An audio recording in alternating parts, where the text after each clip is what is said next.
Hey everyone, I want to tell you about Cozy Earth. It's the world's softest sheets. They keep you cool, dry, and comfy all night long. They're moisture wicking, breathable, and they even get softer with every wash. They have PJ sets. Who can't get behind PJ sets? Valentine's is coming up. Get your wife a pajama set.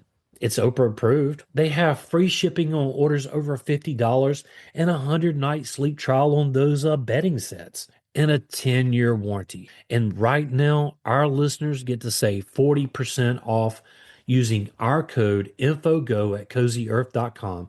Find the link in the show notes. Luxury, comfort, and cool sleep await you at CozyEarth.com.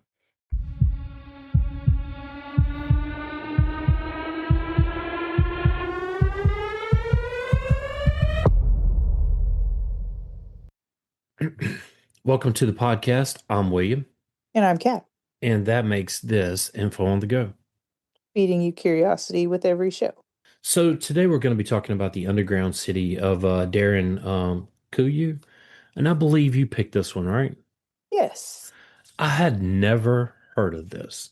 I think I saw it doom scrolling one day. I found it to be extremely interesting. I feel like I've heard about it somewhere, but honestly and truly, diving into it really didn't know a whole lot about it. So therefore, I knew nothing about it until we got started. Gotcha.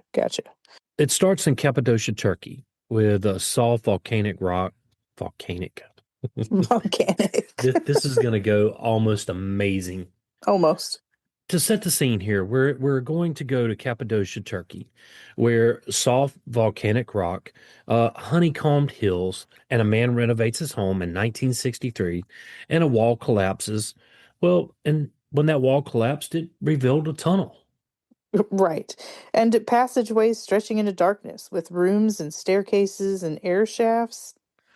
Yeah, so it's a city 18 stories deep that once housed over 20,000 people. Why would an entire civilization choose to live underground? But hold on, a city that could hold 20,000 people, 18 stories deep. This thing has got to be massive. For sure. Yeah. But I guess we're going to uncover a lot of that in this episode. So, um, Yes. So, where is Cappadocia? It's in central Anatolia in modern day Turkey. It's a high windswept plateau rather than a lush lowlands. It's bordered by ancient trade routes linking Asia, Europe, and the Middle East. It's really a crossroads region, often passed through and really often fought over. this was it had a very violent geographical beginning. Millions of years ago, massive volcanic eruptions from Mount Ulysses and Mount Hasten and Mount Malades. And this caused layers of lava, ash, and pumice blanketed the region. And over time, the ash compacted it into this tough stuff, right? It was soft and chalk-like when freshly cut. But it hardens when exposed to the air. So easy to carve with simple hand tools, yet strong enough to support ceilings and walls. Right. Nature slowly sculpted it with wind and rain and freezing temperatures, which eroded the softer layers. Harder rock caps remained, creating the iconic fairy chimneys, and natural caves formed where erosion hollowed out weak points. So humans noticed something crucial. These weren't just caves, these were ready made rooms. So from shelter to settlement, early inhabitants, well, they expanded natural cavities into, well, homes, storage chambers, stables, workshops, and entire cliff faces became honeycomb with life. Churches carved directly into the stone, decorated with frescoes protected from sunlight and weather. So, why did Cappadocia invite underground living? Well, the rock provided insulation from heat and cold, it had natural sound dampening properties, and concealment from invaders. So, unlike hard bedrock elsewhere, Cappadocia's tuff allowed deep excavation without collapse, vertical expansion instead of outward sprawl, and underground spaces stayed cool in the summer, warm in the winter, which was perfect for long term habitation. So the quiet realization, what began as surface caves slowly moved downward. When threats increased, well, people didn't flee the land.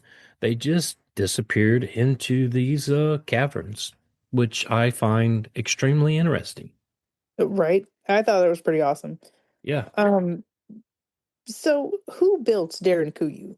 Well, the uncomfortable truth first was no founding plaque, no inscriptions, no first stone laid date, no deed, okay, nothing. So Derinkuyu left almost no written record of its creators. Everything we know comes from archaeology, comparative construction, and educated inference, really. This absence isn't accidental, though. It fits a city meant to be hidden. And it still remains a mystery, right? Hmm. The earliest builders, well, they're likely to be the Pharagons. And they lived in Anatolia during the 8th and 7th centuries BCE. And they were known for their rock cut architecture, underground storage pits, and sanctuaries. It was the Iron Age tools that matched, chisel marks found in Derinkuyu's walls. And they were rougher and more utilitarian in the early chambers.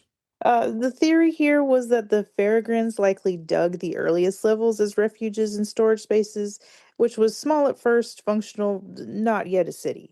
Okay, so the layers of history underground. As centuries passed, new powers arrived and expanded what already existed. So the Persians may have used early tunnels during the Achaemenid rule. The Romans then likely reinforced the reorganized chambers, and then, of course, next up was the Byzantines, which dramatically expanded the city.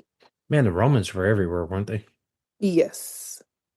Evidence of the Byzantines' use, well, there's chapels, religious symbols, schools for theological instruction. Each civilization didn't erase the past, they just kind of kept building on top of it. Right. And there's archaeology as detective work. So you have tool marks change with depth, girder cuts in deeper levels, more refined carving with higher up. The construction techniques vary. Early rooms are very simple and box-like, and then later rooms show planning and specialization. There were ventilation shafts that align across multiple eras, suggesting long-term planning and ongoing maintenance over centuries. So They they were really, going places with this. yeah. So they really thought about everything, ventilation. So the city, well, it kind of grew like a living organism. No single master plan, expansion. Well, it just happened in response to raids during religious persecution, amid regional instability. When danger increased, well, new rooms were carved, deeper levels were added, defensive features became, well, more complex. So, yeah, this Right. So was a real live city. why does this all matter, though? Well, Derinkuyu wasn't built for pride, power, or permanence. It was built for survival. Every corridor reflects a memory of threat. Every stone door answers a question. What if they come back? So this is not architecture shaped by wealth, not by empire, not by kings. This is architecture shaped by fear, which was passed down generation to generation. Yeah, so let's go inside the underground city. It's a fully functioning hidden metropolis.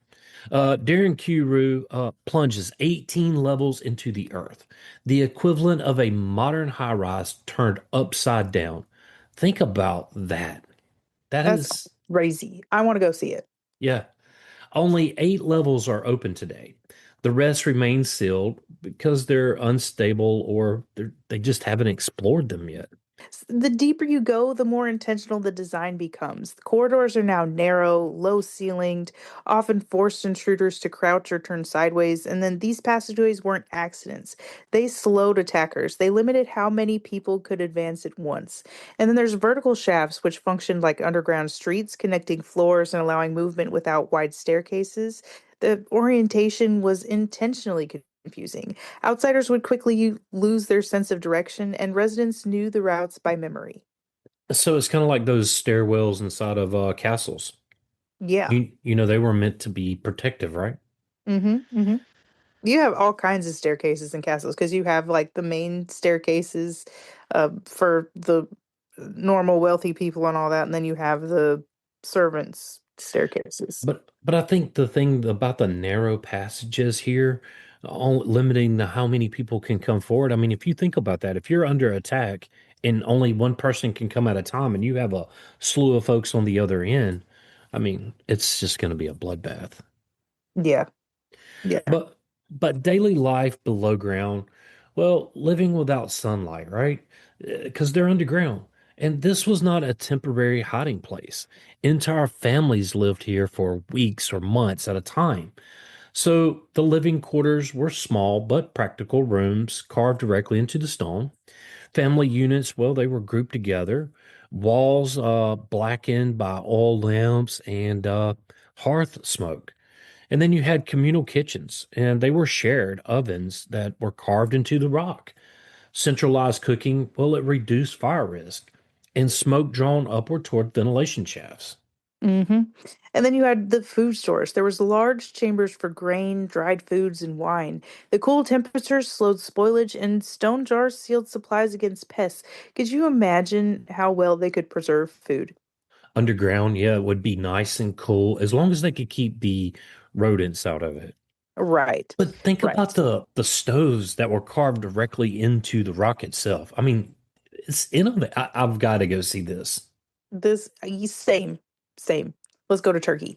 Man, It's we've kind got of a so wild many. place over there right now, though. Yeah, we got so many places on our field trips. Yes, but somebody's gonna have to get a passport because I don't have one. Well, I've got one, but I don't think it'll work for both of us. Unfortunately, it does not work like that unless I was like in your carry-on luggage, and that doesn't sound like a fun time to me. Not across, the ocean. No, no, it does not. And it doesn't sound like a fun time for me either, because I would have to carry you plus my luggage. Yeah, yeah, I'm kind of heavy. I'm kind of fat. Sorry. No, no, I didn't mean it like that. You're fine. Okay, you make me feel bad now. So anyway, there were also animal stables that were located near entrances and upper levels. Livestock provided milk, meat, body heat, but also acted as an early warning system as animals reacted before humans did. You know, it's still an engineering marvel, because they mastered air, water, and stone. The ventilation system, more than 50 vertical air shafts. Some descended the entire depth of the city, and they were designed to circulate fresh air, remove smoke, regulate humidity. And you know what? The design was pure genius. It was to avoid detection from above. So it had a dual purpose, right? Hmm. There were several air shafts that doubled as wells, which was risky but effective. You know, wells were deep, narrow, and isolated from surface water, which prevented enemies from poisoning the supply. And there's temperature control. The surrounding rock kept temperature steadily year round, which was cool in the summer and relatively warm in the winter. Perfect for both people and food storage. I mean, this thing's got it all figured out. Like your enemy couldn't poison your food source. You have your livestock down with you. Uh, so really, it was really designed to just for the whole city to disappear. Hmm. Massive rolling stone doors, circular slabs carved from solid stone, and they weighed hundreds of pounds. And they would be rolled into place into these little tracks, and they could only be opened from the inside, which is insane of how, so the door would roll into place. In order to get it out, it would have to be pushed back into the track so somebody couldn't just come pull it out and roll it away. Does it make sense? Yeah, Like it would fit perfectly inside the cave and then it would just look like a stone wall, I guess. right. Anyway, That's pretty awesome. yeah, that is amazing. So small central holes allowed defenders to observe intruders and strike with spears if necessary. So there were choke points and traps, there were narrow turns, sudden drops, dead end corridors. So invaders unfamiliar with the layout became exhausted, disoriented, or trapped underground. When you was saying that, I was thinking about Indiana Jones and the Temple of Doom. Absolutely. Yeah. 100%. So, Derinkuyu was not built for a single emergency, right? It wasn't meant to withstand a day or a week. It was designed for prolonged, repeat survival. Every feature answers the basic question: how do we live down here until it's safe to return up there? That's crazy. That is insane. So, why did people actually live there? Well, I mean, it was a land that rarely knew peace. Cappadocia sat on the fault line of empires. Armies passed through, borders shifted, loyalties changed. And for local populations, invasion wasn't an exception. It was just a cycle. They're like, okay, who's next? Yeah, like, hey, we're going back to war. Oh, really? Okay, well, I guess these people over here are just going to attack us for no reason. Let's go underground. Hey, boss, who are we following now? Like, Everybody go down. But I mean, you would still have to maintain your crops above. I mean, but I guess if you're storing stuff down below in preparation too, well, I can imagine like it was very tumultuous between political alliances, religious issues. I mean, sounds like a lot. it does sound like a lot.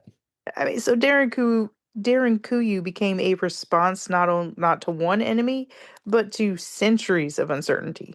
So the Roman persecution of early Christians, well, Christianity was illegal and often violently suppressed. So believers needed a place to hide, worship, and survive as communities. And what better place to do it than underground cities that would offer invisibility rather than confrontation?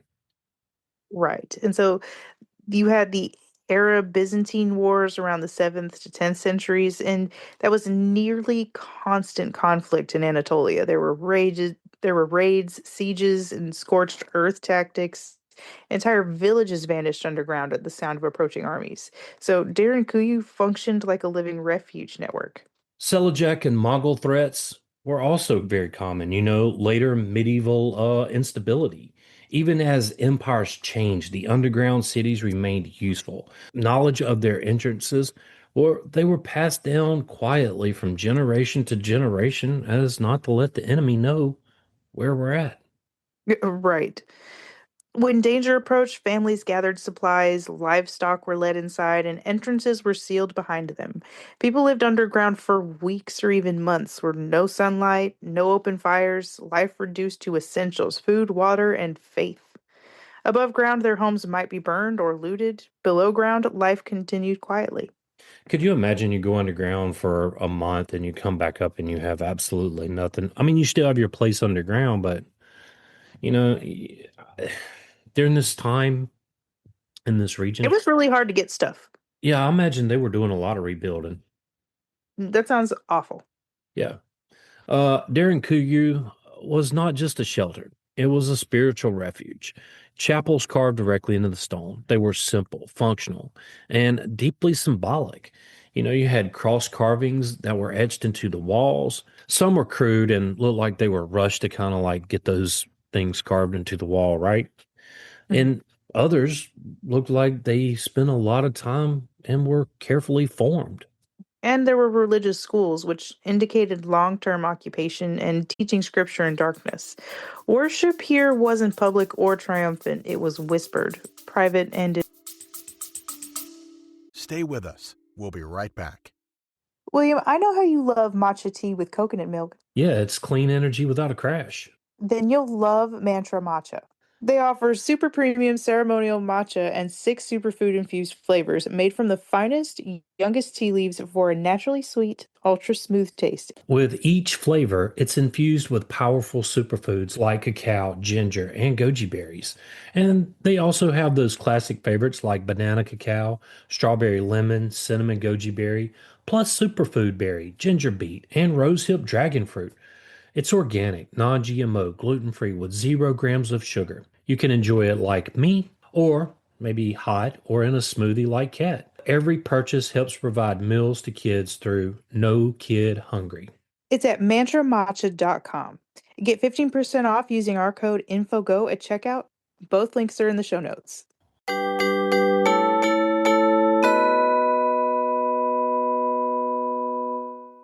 Hey, everybody, we want to tell you about strong coffee. Every morning it starts with a choice.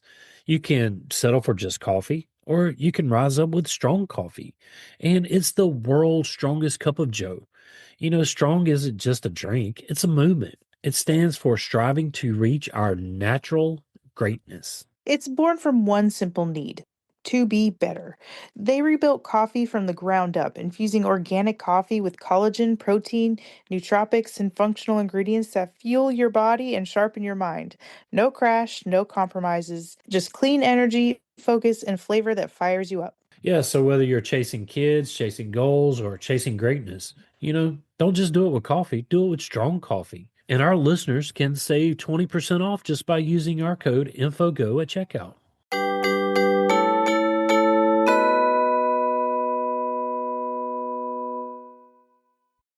Hey, if you're looking for your favorite band or sports team or TV show, check out Old Glory. They've been in operation since 1969 and they have over 300,000 items.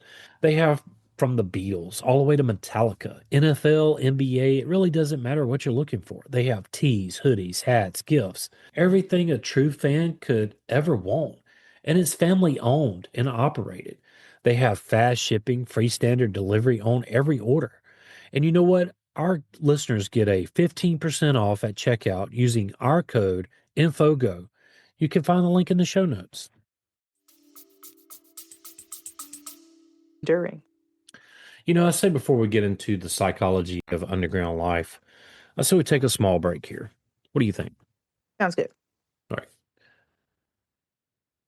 So now that we're back, imagine that mental toll that it would take on you. Darkness broken only by oil lamps, sounds amplified, then swallowed by the stone. Silence that was pressed in from all sides. Time lost all meaning because you didn't really have the sunlight to kind of measure the day or your routines. Survival really depended on the whole community working together. You had to share resources, you had to share labor, and also you had to share fear. And panic could be as dangerous as the invasion that was happening above the top. So discipline, it kept the people underground alive. Right. And Derinkuyu wasn't just about comfort. It was about preserving belief, family, and identity. So faith didn't flourish in open cathedrals, it survived in narrow chambers carved into darkness. This was a city not lost to time, but by memory. By the early 20th century, Derinkuyu had faded from collective awareness. Local legends spoke of caves and tunnels, but not of a vast underground metropolis. What once was common knowledge, well, it became fragmented and half forgotten and just became stuff of legends. Right. Kind of like the any underground city. Yeah, yeah, So absolutely. But I think, well, I mean, you don't really want to go blabbing everybody to, hey, we have this place to go hide out. And so, I mean, no, you don't want to blab to everybody, of course. But somebody has to know where it is in case stuff hits the fan. Okay. Yeah, I'm thinking there must have been a period of peace where they really didn't need this thing, or Well, that did happen globally. Okay, that did happen. The very long peace period did happen globally. okay. So I can see where they wouldn't need it and it would be lost to time. However, I feel like that's poor management. I feel like it's poor management too. Knowledge is power, right? Absolutely. So, in 1963, a resident renovating his home in Derinkuyu knocked down a wall, and behind it, a narrow passage, then another, then rooms that just kept going. So, what began as a simple home repair turned into one of the most astonishing archaeological finds of the century. Authorities were alerted. Authorities were alerted, and archaeologists descended literally into the past. See, I'm torn. I'm torn. Should it have been brought to the public light like that, or should dude have just kept it secret? Like, hey, I have this whole underground city in my in my house. Like, this is great. Are you kidding me? I paid what for this, and I get this. In any Hey, case, I would love that. I'm with you. I'm conflicted too. Like, I mean, you're renovating. I guess this house must have been built onto the side of one of these stone things, maybe. Right, as like a collective escape or something. But think about how that works. If above ground, if all the homes were connected to these tunnels, I mean, it made it easy for them to like just disappear from their house and go straight into this underground city. But Right. but I'm with you. But I still think. there's still a lot left to learn about it because there's a lot we don't know. Oh, for sure. And I'm sure a lot of stuff at this point is kept secret. Like I'm sure they had certain information that they're going to make public and certain information that they're not, which is fair. But again, if I was Guy and I found something like that in my house, I don't know how long uh, I would keep that to myself. Yeah, I mean, well, you think there's only 8 levels that are available to the public. There's another 10 that is not. But then again, that's 18 stories deep. I would have gotten lost. And Yeah. so it does need to take teams of archaeologists, specially trained in such things. Yeah. Yeah, there is that aspect as well. So again, I'm torn. Think about mapping that unseen city. Early exploration revealed multi-level chambers, ventilation shafts stretching hundreds of feet, stone doors still resting in their grooves, and archaeologists began the painstaking mapping, measuring tunnels, identifying functional spaces, stabilizing what some of the, stabilizing where it had already collapsed, right? And each mapped level raised new questions. How deep does it really go? How many people could it really support at one time? Excavation, well, it moved very slow. Structural safety, that was the first concern. One wrong cut could collapse the entire city and reduce centuries of stonework to, well, rubble. That would be unfortunate. But I mean, not only reducing it to rubble, it would also cause like the surface would be disrupted as well. That's Yeah, what I'm trying yeah, to say, I true. guess. Like it wouldn't just be underground. It would reach the top if it's that big and that deep. You know what I mean? True, I didn't even think about that.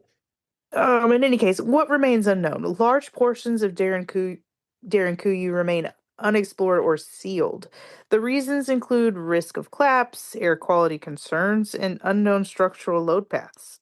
There are still I keep wanting to say missionary. Oh my God. Okay, so there's persistent mysteries. Tunnels that appear to extend far beyond the mapped city.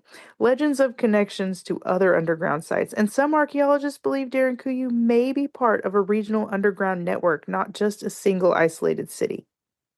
I would Th- love that. Do you know how much I would love to become an archaeologist just to go explore that city? It sounds amazing. It really does. I mean, I didn't know a lot about this until this, and so thank you for picking this one. But I uh, wonder if there's volunteer stuff like, you would really want to go to Turkey right now? God, no, not right now. Ugh. I just want to go to this place, but I might be shot just for flying into Turkey. Yeah, I would love to go see this thing. I really would. Maybe there's some kind of 3D image you can tutorial. You could see it online or something. It's not the same. I want to smell the air. I want to touch the stuff. Yeah, I'm with you. That's why I don't like to buy online either. I want to Ugh. touch it, make sure it fits. Yeah. So, a region beneath the region. Derinkuyu, well, it's not quite unique. Nearby Kemakli, underground city, well, it's similar in design, but it has a much different layout and expansion style. Across Cappadocia, there's over 200 underground sites and at least 40 large enough to be considered cities. So, this really suggests a shared survival strategy, a culture that planned not just to hide, but to endure. But I don't think any of them are as quite as big as Derinkuyu. I want to go. Anyway, so tourism versus preservation. Derinkuyu opened to the public in the late 20th century. With fame came risk. Foot traffic stresses ancient floors. Moisture from breath alters microclimates, and vibrations threaten fragile ceilings. So authorities imposed visitor limits, restricted access to deeper levels, and constant monitoring. The paradox here is sharing the city risks damaging it. Closing it risks losing public connection. And I'm kind of one of those people that if it meant preserving something so that we can study it and it's closed to the public but open to the archaeologists to be able to study it and maybe have models of it for preservation, I'm okay with that. No, I'm telling you, I would go to school to become an archaeologist, and if I could find somebody to pay me to go, I'd go. But I need to be paid to explore. Somebody pay me to explore, and I'll do it. I don't do Uh, heights though. Heights are not a thing for me. I don't do heights either, but I will go zip lining. Imagine that. I've tried. I have tried zip lining. I at least tried it. I said I did it. I will never again. I know I've told this story before, but I was fearful of heights. We're standing on this ledge above this rainforest, and we're hooked to the zip line, and I'm like, I don't think I can do this. And my wife just pushes me, and she's like, "You got this." And I'm thinking, "No, I don't." But it was quite fun, and now I'm addicted to zip lining. Somehow I wish somebody would have just pushed me. But in any case, I still jumped and I still had nightmares about it. And I tried it again just to see if I was over it. And I wasn't. And I did not. And I'm not doing it again. So let's go skydiving. Absolutely not. Uh, but why does Derinkuyu still matter? Uh, there's some big ideas and lasting impacts. It's more than an archaeological marvel. Derinkuyu isn't remarkable just because it exists. It's remarkable because of why it exists. It represents a choice, not to be conquered, not to be dominated, uh, but to survive together. It brought people together. And then think about all the massive stuff that they had to do together. That sounds crazy. Yeah. Anyways, it also teaches us the human adaptability. When the surface world becomes dangerous, people didn't abandon their homeland. They just adapted it, turning Earth itself into shelter, and survival wasn't about technology, it was about ingenuity. Communal survival in Derinkuyu could only function through cooperation, shared food, water, space, and even labor. So everybody was hands on, okay? Everybody was in it together. That's what I'm saying. Everybody had to work together, like to stay underground, to stay hidden. And just think about that to avoid the conflict above the ground. It brought people together. Right. Anyway, sorry. So individualism would have failed underground. Community was not optional, it was essential. Because then I'm not helping the guy that doesn't do anything. Yeah, no. Well, I mean, but you have to because maybe that might be the blacksmith or the baker, like, I don't know, like it would be, I imagine there were some tough times down there where somebody didn't pull their weight and they were like off with their head. Who knows in that time, man. Oof. Yeah, for real. So there was engineering without modern technology. Of course, at that time, there was no electricity, there was no concrete, there was no machines, and yet ventilation worked. Water stayed clean, and structures endured for centuries. Knowledge passed through hands, not textbooks, and trial and error and memory replaced blueprints. Yeah, so modern survival shelters emphasize personal ownership, stockpiling, isolation, while during Kuyu, well, it emphasized shared infrastructure, collective safety, mutual dependence. Ancient underground cities, well, they were built for entire populations across generations. A modern bunker is temporary, but Darren QU was sustainable and is legendary. Absolutely. And so just imagine thousands of people descending underground, sharing space without privacy, rationing resources, maintaining calm under pressure. Would modern society cooperate or fracture? I Personally, I think it would fracture. Absolutely. It would right now in the stuff going on in the world, it would just be a bloodbath. Yeah, but if it, I think people could come together if there was fear, and I feel like human decency would play a role too. So I'm kind of torn, whether it would be cooperation or failure. But But it also depends on the reason everybody had to go underground in the first place, too, true. and how many people were there, and how many people lost people. There's community also in community trauma. After the hurricane, I witnessed so much community that I had never experienced before, even in stuff that had happened up where I had come from. You know what I mean? Yeah. I wouldn't have found the kind of community that I did here in this little bitty small town where everybody took care of everybody. And then you think about like Katrina, the floods in Texas, the wildfires in California. I mean, you think about all these things and people come together.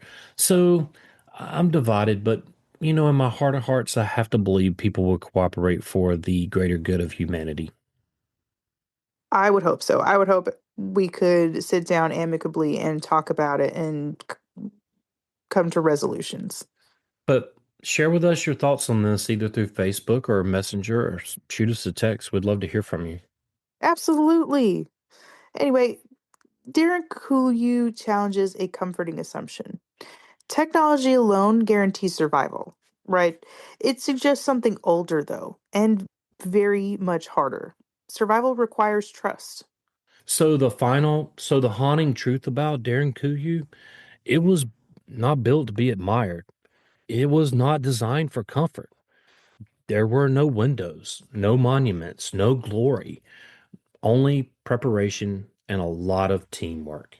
As we come to a close here, the final thoughts are this is awesome, first of all. I was so glad you picked this one to do, and I would so love to go visit. I don't know about this, maybe in the next 10 years. Hopefully, it's a little better. Not this year, maybe not next year, but hopefully soonish, Well, maybe you picked before the I'm too old. topic. But yes, I would love, I know I picked the topic, but I'm so glad you like, we Oh, recorded this one, I guess. So I'm so glad we're finally doing this topic. well, there's a But lot of stuff that I know that you and I both picked that, if we find dear and near. And I don't even think we've touched any of those. We've recorded a lot of other stuff. yeah, I know stuff that we didn't even pick. We're still, I mean, well, we did like put it on the list, but it's not stuff we would have picked, I guess. Yeah. I mean, there's stuff that we have from listeners that we've done that, uh, Hmm. that we And try to knock out. right, we try to do listener requests first, Yeah. or at But least fairly quickly. I wouldn't say first because there's a long list, but there's an extremely long list. I think we could record for years, a couple of years, maybe. for sure, Yeah. for sure. And I'm sure in that time we'll add more to said list. I'm almost certain of it. Any case, so we're here to stay for a while. Hopefully, you guys appreciate that. In any case, final thoughts on Derinkuyu is sometimes the greatest cities are the ones meant never to be seen. Yeah, that's amazing. I mean, think about that. Most cities erect monuments, statues. They want to last for generations. This one was like, hey, we don't want anybody to know about this. Cover it up Mm-mm. and hide it. Right. And some guy just happened to find it renovating his house. But Yeah. again, I'm still torn. But of course, I would prefer somebody make sure that it's safe before I go just exploring some random city I found in my house. I'm gonna have to check out some pictures and stuff online. I didn't get a chance to kind of like do the visual research part of it, but I did do a lot of research into the topic. But anyway, Or just make really good friends with some people who have some good money. yeah. Hey, if you live there and you want to send us some pictures, shoot us some pictures of it. Please, please. In any case, that's all I have. Yeah, that's all I've got to. If you would like to support this podcast, tell a friend and help get the word out.